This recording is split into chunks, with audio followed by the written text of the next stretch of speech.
yanzu akwai shekaran da za a yi shekaran ta kare baka ji sabon ciwo.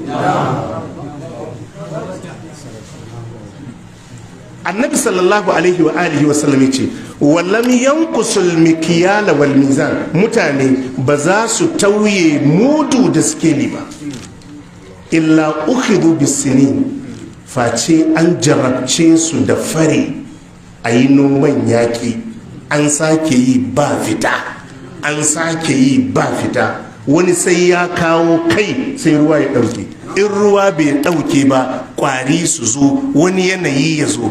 In mutane da su tauye mudu da skeli, annabi ya ce illa ukhidhu bisinin, sun dinga ganin fari daban-daban wa shiddatil mauna, annabi ya ce da tsadar rayuwa, wa jauri sultani alaihim, da kuma zalincin shugabanni a kansu.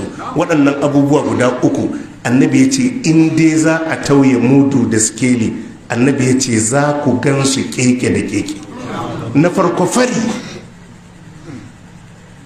kullum damina kuka.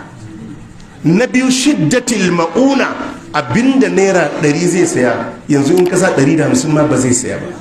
Wa jauri sultani alaihim, annabi ya ce kuma da ku gamu da azzaluman shugabanni.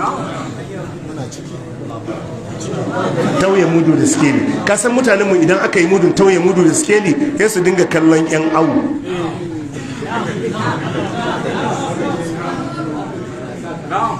Tauye mudu da skeli ya shiga cikin awu, tauye mudu da skeli ya shiga cikin abin da duk ake dora shi akan skeli.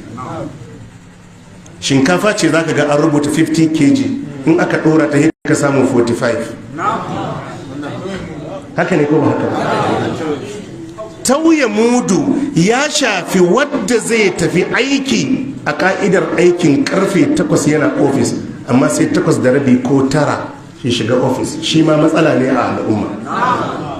Ya shafi wadda karfe 4 zai tashi, amma karfe 3 ko 3:30 ya bar ofis, shi ma tauye mudu.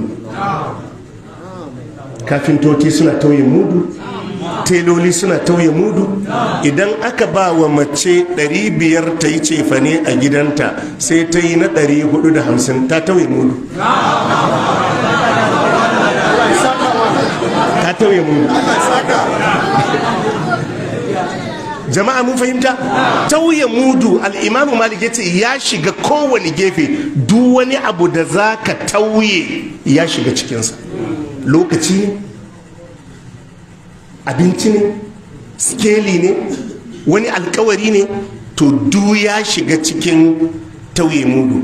Annabi ya ce to za a gamu da wannan mummunar ukuba. Yanzu ba gashi